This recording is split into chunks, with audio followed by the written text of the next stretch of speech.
Inilah zaman tergelap manusia. Dalam pertempuran yang berlangsung selama 57 tahun, 95% umat manusia mati. Para penyintas terpaksa bersembunyi di tempat perlindungan bawah tanah. Untuk menghindari serangan alien, orang-orang membangun menara pengawas di sekitar lindungan terakhir manusia. Jumlah tentara yang menjaga menara menjadi garis pertahanan terakhir untuk melindungi negara. Mereka bergiliran menjaga posisi. Setiap prajurit harus menjaga selama 100 hari. Hari pertama SUM-1 dikirim untuk menjalankan misi. Langsung ditakuti oleh 2 burung gagak. Bagaimanapun, ini adalah pertama kalinya dia muncul di permukaan. Dia mendengar bahwa ukuran monster alien itu sangat besar. Tapi dia tidak pernah melihat mereka. Karena begitu melihatnya, akan kehilangan nyawa. Tapi anehnya menara pengawas itu kosong. Tidak ada yang menyerahkan pekerjaan ke SUM-1. Untuk yang tidak diketahui, manusia selalu takut. SUM-1 menggunakan denanya untuk memulai sistem. Laporkan juga situasi di dalam menara kepada atasan. Tapi atasan memberitahu SUM-1. Prajurit dari semester sebelumnya pergi dengan selamat. Katakan padanya untuk melakukan pekerjaan yang baik dalam menjaga dan memantau pertahanan. Juga membantu para penyintas pergi ke kamp pengungsi. Tidak ada lagi yang perlu dikhawatirkan. Setiap 12 jam, SUM-1 harus melaporkan situasi. Setelah memastikan pertahanannya aman, atasan baru memberi kode blockhouse. Apalagi passwordnya berubah setiap hari. Lalu SUM-1 turun ke ruang istirahat. Dia membersihkan dan mengaturnya dengan rapi. Resmi mulai hidup sendiri dalam 100 hari. Setiap hari dia hanya makan, tidur, merokok. Bahkan jika itu sangat membosankan, selalu waspada. Lakukan pekerjaan yang sama setiap hari pada waktu yang sama. Bangun, patroli, latihan, lapor. Seperti butuh dimanja. Bahkan bermimpi pun sama. Waktu cepat untuk tanggal 13.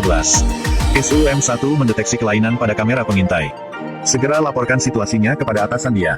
Hasil dari kata atasan. Sistem pertahanan menara pengawas tidak abnormal, jangan khawatir tentang itu. Dalam sekejap mata, sebulan telah berlalu. SUM-1 menemukan tikus putih di dalam menara dan menyebutnya Jerry. Tidak ada hubungannya, dia sering curhat pada Jerry. Itu juga membantu saya merasa tidak terlalu kesepian. Pada saat ini, alarm berbunyi. Ternyata kamera pengintai rusak. SUM-1 bergegas keluar untuk memperbaiki. Setelah mengganti kamera, ada suara langkah kaki yang aneh di dekatnya. Tetapi keempat sisi tidak memiliki apa-apa. Kemudian di jalan SUM-1 kembali ke menara pengawas. Melihat burung gagak dipaku sampai mati di pohon. Di atas adalah papan nama VAX-7. SUM-1 segera melaporkan situasi tersebut kepada atasan mereka. Atasannya memberitahunya, VAX-7 adalah penjaga-jaga semester lalu. Karena sakit, dia diizinkan kembali ke kamp pengungsi. Bosnya bahkan menyuruh SUM-1 untuk tidak terlalu banyak berpikir. Tetap fokus bekerja. Perhatikan baik-baik, ada monster humanoid di hutan. SUM-1 akan naik untuk memeriksa. Monster itu telah menghilang. Semakin SUM-1 memikirkannya, semakin terasa salah. Dia pergi ke gudang di bunker. Noda darah di dinding. SUM-1 ingin mendapatkan kamera pengintai untuk ditonton. Tapi dia tidak punya akses. Jadi dia membuka loker VAX-7. Dan menemukan buku harian di dalamnya. Di dalamnya ada gambar sederhana. Ternyata Jerry adalah peliharaan VAX-7. Selain itu, buku catatan itu berisi koordinat menara pengawas terdekat. Dan gambar monster humanoid yang mengerikan. Keesokan paginya, SUM-1 didasarkan pada koordinat di buku catatan. Temukan lokasi menara berikutnya. Tetapi ketika dia mendekati perbatasan, keripik di betis mengeluarkan arus listrik yang sangat besar. Cegah dia untuk move on. Ternyata cincin pertahanan menara penjaga juga merupakan batas aktivitas penjaga. Kehabisan cara, SUM-1 harus memanjat pohon. Cobalah untuk berkomunikasi dengan pihak lain. Tapi dia tidak mendapat balasan. Setelah kembali ke menara, SUM-1 memeriksa kamera pengintai sebelumnya. Tetapi pada saat ini, seluruh menara pengawal kehilangan kekuatan. Di belakang muncul sosok. SUM-1 dengan cepat mengeluarkan pistolnya. Tetapi menembakkan beberapa suara masih tidak dapat menemukan keberadaan musuh. Saat listrik pulih, SUM-1 melaporkan masalahnya ke atasan. Tapi butuh beberapa hari untuk tukang reparasi yang mereka kirim untuk sampai ke sini. Membuat SUM-1 berpikir lebih dan lebih takut. Waktu hingga hari ke-65. Saya tiba-tiba mendengar radio VAX-7 berdering. Ini KER-4 di menara berikutnya yang memanggil. Ternyata dia melihat kode Morse yang dikirim SUM-1.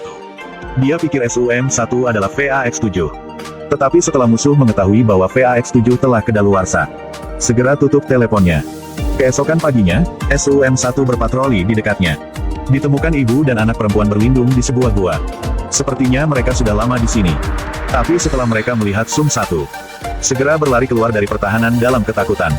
SUM-1 baru saja melihat mereka kabur. Reaksi ibu dan anak itu membuatnya terjerumus ke dalam perenungan lagi. Malam tiba, SUM-1 melihat rusa di hutan. Dia menembakkan senjatanya dan menembaknya. Pukulan fatal.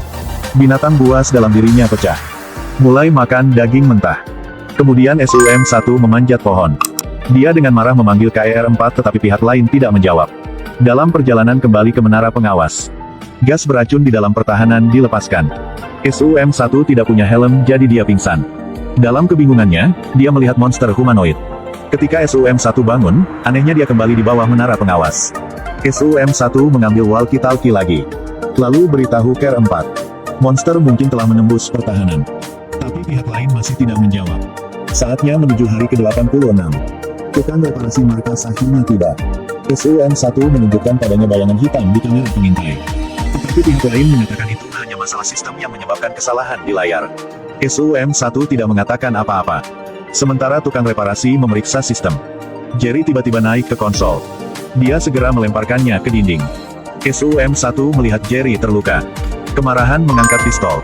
Tapi tukang reparasi berkata, penjaga di semester sebelumnya jatuh sakit karena menganggap tikus putih sebagai teman. Bahkan mengatakan tikus harus ke dokter. SUM-1 tidak akan banyak bicara.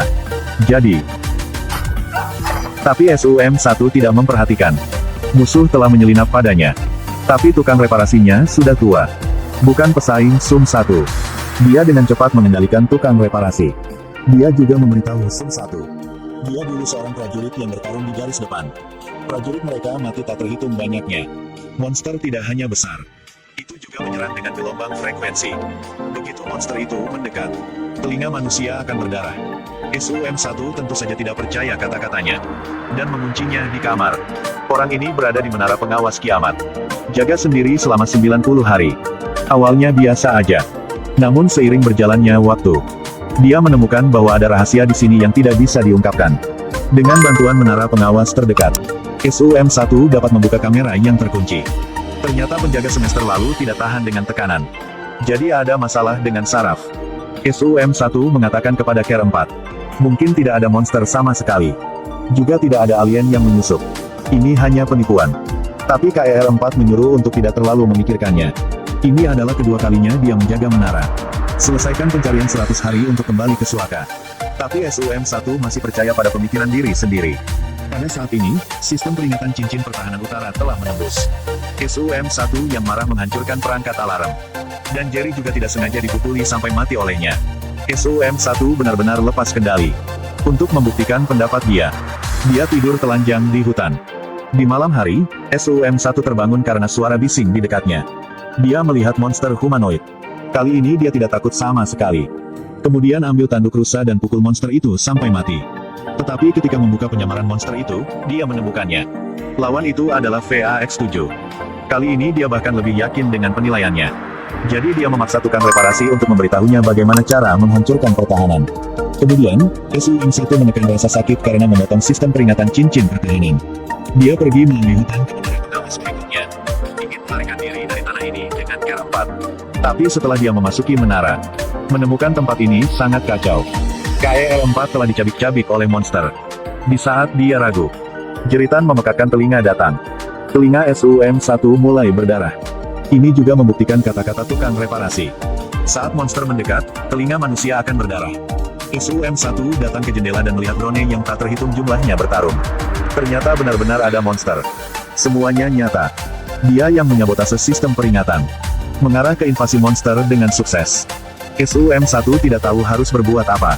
Segera ambil pistol di tanah. Jalankan langsung kembali ke menara pengawal. Bahkan tukang reparasi yang datang untuk menyelamatkannya juga dicabik-cabik oleh monster. Untungnya, SUM-1 berhasil melarikan diri ke bunker. Tapi monster itu masih menemukan dia. Karena kali ini peringatannya gagal. Monster menyerbu garis terakhir pertahanan manusia. Ini mengarah pada penghancuran massal para penyintas.